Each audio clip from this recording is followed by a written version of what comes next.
for this last piece, which is get shovel ready for infrastructure funds. I want, if you do nothing else, I want you to leave this 6-week course with a game plan for how you would respond if and when the federal government decides to spend money to stimulate the economy in the form of infrastructure funds or other funds. But I mention infrastructure in particular because somehow it seems to be so much easier for the federal government to approve gigantic things than to approve small things. It can approve a gigantic tax package and yet have difficulty with a lunch program. So we want to really think about what is the federal government looking for? What will they be looking for in that moment that they authorize this kind of money? I think the PPP program, the Payroll Protection Program, was an example of this. As much as the government wants to help small businesses, it fell victim to approving several really large projects from very capable companies. And I think it's easier to approve a $126 million project for that benefits a hotel chain than it is to approve thousands of very small projects that will keep a small business alive, that will keep a curriculum development company alive, just because it's just harder to evaluate so many more. So I think it's very important to position your city for funds in such a way that it makes it really easy to approve what you have to offer.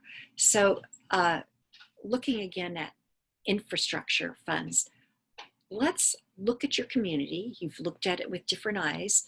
You've looked at it through a lens of you can't afford not to do this. Let's look at which projects within your community could be shovel ready very quickly that you could gain public support for as demonstration and pilot projects.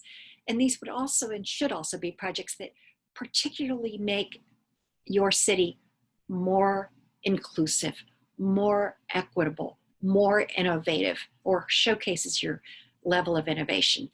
To the extent you can have projects shovel ready, those projects will be likely to be improved much faster, because when infrastructure and when stimulus money is spent, the government wants to put it in the hands of the people who are earning that money as fast as they can. And if you can eliminate or overtake or overcome one or two steps to make a project shovel ready, you will be very well positioned when those infrastructure dollars are distributed. And even if very large projects are favored, for your city, you can work out those smaller projects, or collection of small projects that can happen very quickly and that can change the climate change trajectory for your city very quickly, and that can make life better and improve lives for people in your city much more quickly than a project that will take 4 to 5 to 6 years. So get in there, find projects, alert the people at your city what you're looking for, and try to find things that are truly exciting and can be made shovel ready very quickly. So for example, a project where the city owns the right of way, a project that will connect a community college with neighborhoods, a project that will enable a new multi-use project in an underserved area to be more accessible to more people who might be working there or living there. So you want to, while you're keeping an eye on this big picture and while you're carrying this project forward with your city to win people, develop a winning team, all of that, be also mindful that you need to be shovel ready with some things. So get ready.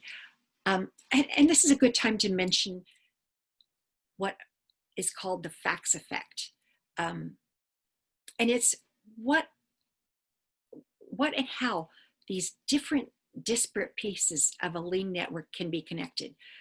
Malcolm Gladwell offers in his book, The Tipping Point, the example that the first fax machine may have cost $1,000, $10,000, but it was worthless because there was no one to fax to or from. It took 2 fax machines for it to work. The second fax machine made that first one valuable. The third made it more valuable, and so on. So as you look at your city, and if you look at what projects can be brought up quickly and prove and be proven quickly, look at longer term how these projects can connect with one another. So a really great low-hanging fruit project might connect with another one down the line. So in the end, these will not be disparate projects. These will be connected projects. Your city will have a citywide network that won't reach or serve every single place because some places won't be safe to serve. They're just not built that way. The built environment is already so built, it's not flexible. But many, many places will be ones you can connect. And this is going to make a great deal of difference for the livability of your city. And if you have any doubts about whether it's worth it, just remember Peachtree City, Georgia, how very livable that city is on every ranking because it has this community feature that helps people not only spend less money, but helps people get around safely, that helps teenagers get around the city safely, and that give it a character and a vitality that you can get nowhere else. Where else can you go through a drive-through in a golf cart? Well, maybe on the beach some places, but not many major American cities.